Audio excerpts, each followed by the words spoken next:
Hi, can you hear me? Okay, great. Can you see me? Because I'm pretty short. Uh, okay, thank you so much. It's an honor to be here and presenting and representing my dad's company, who I think has become a part of me since it's been 10 years, more than 10 years that I've been working with him. Um, can we have the? Oh, thank you. Yeah.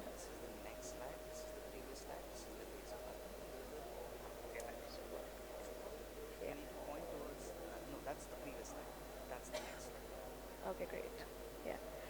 So the topic for today is beyond. Okay, I think I'm just going to stand here. Thank you. Is beyond blueprints, and blueprints. Obviously, everybody knows interior plans and everything.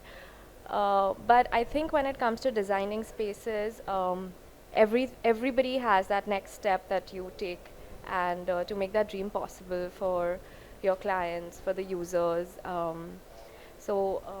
want to introduce my company and actually, sorry, I'm very nervous.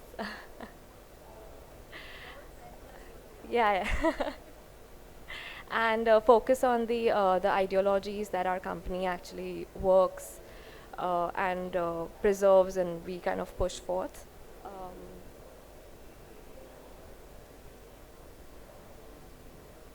am I doing this right? Okay. Um, Obviously, getting the client's brief right is something that is the agenda for us.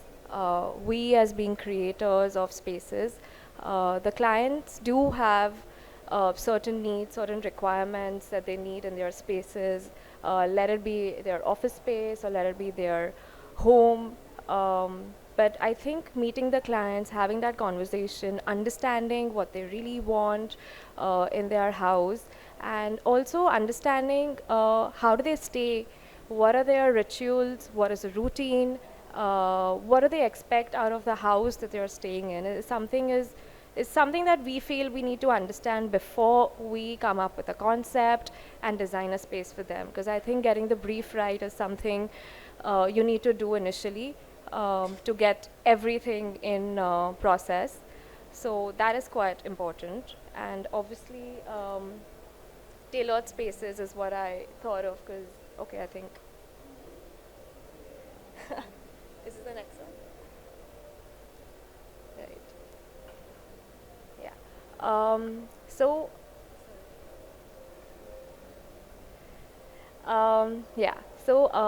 Once we get the whole floor plan, and it's like a maze. I feel like it's like this whole maze that comes up, and you try and solve a puzzle. You're doing these permutation combinations by designing a space, and it's great when you get it right.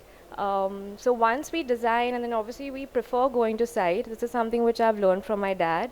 We always go on site. We always double check everything, because I think when you go and enter that space, the lighting, the way you enter a room, what is the first thing that you see, it changes everything. Your whole design is based on how you perceive the space when you enter that space. So that is very important, and we sit for hours on site. It's not like we're in office and just designing. We sit on site, and then he'll tell me, you need to put the ceilings and pelmets in space, is what he'll teach me. And then we sit with our sketchbooks, and we're designing and explaining the carpenter, and figuring out all of these details. We usually, as a company, never follow trends. We've never been somebody who will look at trends or what is going on. It'll be more like getting the space right, getting, like we'll see whether it's north direction facing or it's south direction facing, whether there'll be too much sun coming in. All of these elements, I think they make the design. I think details make the design, and we've always looked into detail first, and then the next step would be what do we do about finishes, because that would come later on. Um, Thank you. So, sorry, did I? Okay. So after doing all of these things and trying to get it right, the whole idea is to design spaces that are timeless. Because we don't follow any trends, I feel like even if we enter a house, even after 10 years, I feel like it still looks the way it is, timeless, and the quality is maintained. I think there's a lot of thought and process going in. How do we give the quality? How do we uh, get the right language for give the right space for the client, in fact. And since it's their house, I feel like we're the designers and we move out eventually, but they are the ones who are going to use the space. And I think COVID has taught us that we want to spend more time indoors, and I think it's mostly 90% of the times that we're in our houses. But if you don't like the house that you're in or your own office, what is the point of even getting it made and spending so much money? And even if it doesn't last for say 10 or 20 years, I think this whole process becomes quite uh, like a waste of time and energy and money for a lot of people. It's not about, I think, luxury is not about how expensive the house is made. I think luxury is about you imagining to go to your space and getting that happiness is what we're looking at when we also design a space. Even we understand the cultural values of the client, and obviously we have such a beautiful heritage of family bonding and needs. I remember, I think one of the meetings, whenever the client would tell us we want TV in our bedrooms, and then dad will be like, we don't want TV in our bedrooms, we want people coming together and watching TV together, and that's when you bond. So something like this, I think, kind of makes us understand that we are Indians, I feel, and we love to be with people.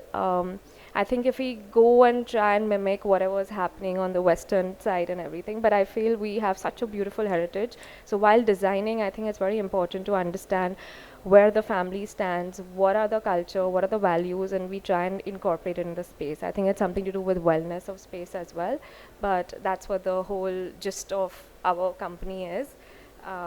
Yeah.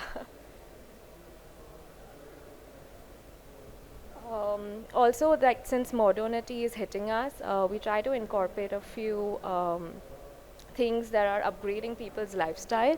I just met our recent client who was from Delhi, and the bhabhi, she told us, now we have to change our lifestyle to kind of upgrade our lifestyle to live in such a house.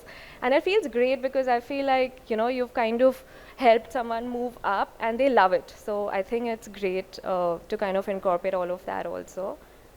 Um,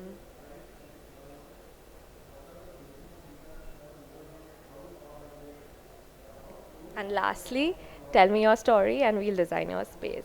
So that's that. Thank you.